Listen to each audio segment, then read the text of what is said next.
morning and welcome to the trade setup right here on BloombergQuint Live. I'm Niraj Shah.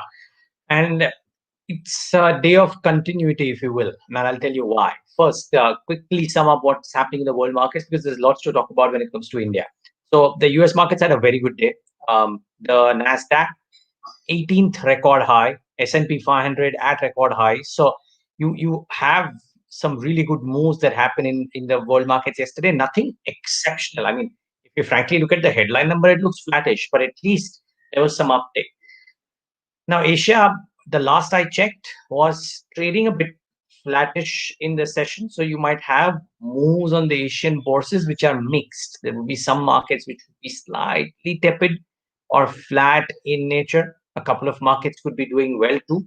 When I saw the peripheral markets and the others like ASX, etc., the early risers, they they were okay. As you can see on your screen, actually, you will see that largely a flattish performance by most of the Asian bourses today.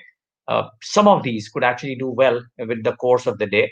And the SG Nifty, excuse me, indicating a start which is about a quarter of a percent in the green, if I'm not wrong. So, or thereabouts. So, which is why I said that you actually have a start which could be a day which could actually show some continuity. Yes, that's the point.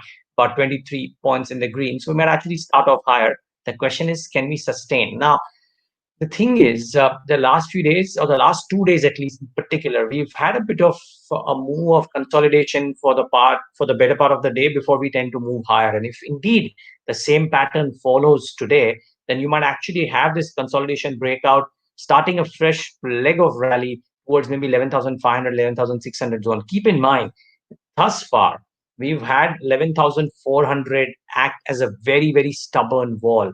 Now the trend looks like breaking this and moving higher, and which is why these numbers, 11,500 or 600, become important. Remember, yesterday I was talking about how the put action seems to suggest that 11,200 is a firm base from where there could be upsides or support if indeed the market were to correct. Now it doesn't seem to be that case. I think the broader market trend might continue today. Yesterday was a very good day in terms of the market breadth. That's actually very, very positive. I think the FI bullishness augurs very well for the banking stocks because yet another day wherein the banking names or the FI flows continued in yesterday's session as well. While the DI sold, the FI flows were large, and large as in over 1,000 crores, and therefore somehow the banking performance and the FI flows seem to be correlated off late. So watch out for banks. Yesterday the banks led the rally. They could not be any different if indeed we have an upside. And somehow I just think that metals and real estate, there are two pockets, not nifty movers in any stretch of imagination, but broader markets could be very active here. And therefore watch out for these. So BFSI, metals, real estate. If indeed the markets continue to do well, and these are the pockets where people might look to fish.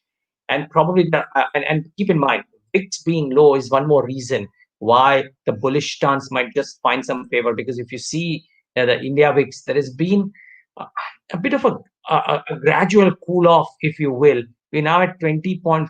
It's not been a slice dice one-way move, but it's kind of tapered down, and which actually augurs well for the bullish sentiment as well.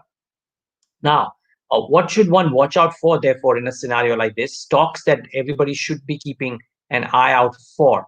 And I think why I also mentioned real estate, one more reason was the deal that got announced late last night. I mean, the deal was announced, now the swap ratio, etc., is all out, and therefore Indiabulls real estate becomes the stock of the day to my mind. And simple to guess, really. I mean, ABC Group and real estate have signed the definitive merger documentation. Without getting into too much, the existing shares of Indiabulls real estate are valued at about 92.5 rupees per share. The close was about 76. So from a Indiabulls real estate stockholders perspective, yes, it's a disappointing deal to an extent because there is no open offer, etc., no cash to be levied, etc., and all. So from a promoter shareholding, it's really good. But I'll just look at it from a pop in the stock perspective, and there'll be a pop in the stock today. Whether it continues over the medium term, I don't know. But today, real Indiabulls real estate will be the stock of the day, or will have a pop up. So therefore, watch out for this one. This came very late last night, and I thought that was important to highlight. Then Zee Entertainment. It was my earlier stock of the day simply because it's confusing us to figure out what Zee Entertainment would do, and I'll tell you why. First, the numbers, and they were very poor. Revenues at 131.12 crores, so that was largely in line, let's say, but net profit really tanked, right, compared to estimates. And there were one-offs here, but even accounting for the one-offs for EBITDA and net profit, even if you add back the 112 crores of the one-off that will not get repeated in the next quarter, the EBITDA performance and the net profit performance was still way below estimate. I think one, EBITDA and profitability impacted to the fair value loss, which is what I said, the 112 crores on the financial instrument, and ad revenues showed a very steep decline. So keep that at the back of your mind too. However, the good part for the entertainment is the con call. And on the con call, they mentioned that they will deliver more than 50% profit to free cash flow conversion from FY22. That's a big thing to say. So, I mean, I think that's a very positive announcement. They also mentioned that FY21 will see significant reduction of working capital in movie buying, which is a big thing again. They've made up a movie library, etc. Margins, which had collapsed in the quarter, management is saying that the margins go back to 30% or more in FY22. It's slightly long drawn and far away, but that's a positive statement. And they expect ad revenues to grow starting third quarter this year. The only thing that I would have hoped for, and they've done some things to shore up investor confidence in the, on the corporate governance side, etc. So all of those are positives. I would have loved to see some very definitive commentary about subscription, which Sun TV gave too. It came in bits and pieces, maybe not as convincing enough, and that is something that I thought was a bit amiss. But by and large, I think the brokerages that I read have not been too negative. So earlier belief was that there will be a slam dunk 8-10% downtick on Z. That may not be the case, viewers. So keep that at the back of your mind. If at all there is a fall, there might be some buying. Keep in mind it's also in the FNO ban. So that's the other big factor for Z Entertainment. Uh, Very important stock today. Difficult to trade this one, so please be careful. Uflex, in line with Polyplex, is the other one, which has delivered a pretty decent quarter. Though on the revenue front, it was very flattish. But that's okay.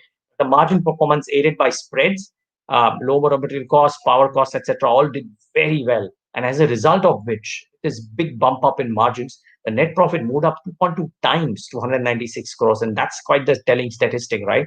Bottom line number really dramatically improved. So do watch out for this one. Last but not the least, Dixon Technologies.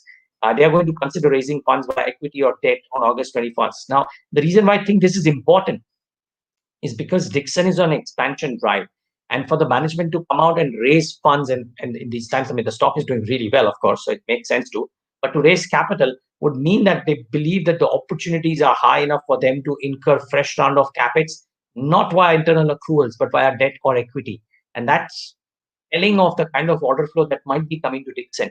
The interview is there on our website, BloombergQuint.com. Urge all of you to go and log in and see what Dixon Tech has said. It'll be there on YouTube too. I mean, if you just enter Dixon Tech and BloombergQuint, you'll get that. But the point is the confidence of the management is palpable in those interviews, and this action speaks some words as well. So do watch out for Dixon Tech in the session today or in the near term.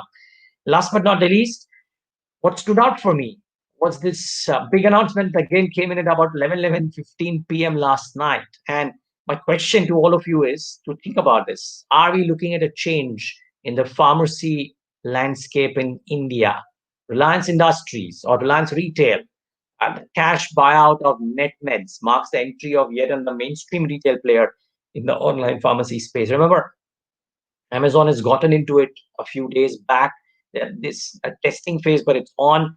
Flipkart is looking to enter the space soon. From what people tell me, they might be doing a tie-up with MedLife and one more. So if indeed all of these giants are coming into the online pharmacy space, and if the discounts are high, and that they are saying that we'll give you at a 20% discount, which your online pharmacy may not be, over time, are we looking at a change in the landscape? That's the big question. It's probably beneficial for the consumer, but it might have its nuts and bolts, which all of us need to be aware of. But this is the big news, and it could alter something that has been there around for the last 60, 70 years, right? All my life, I've bought medicines from the neighborhood pharmacy. Would that change? That's the question. Thanks so much for tuning in to the Trade Setup today.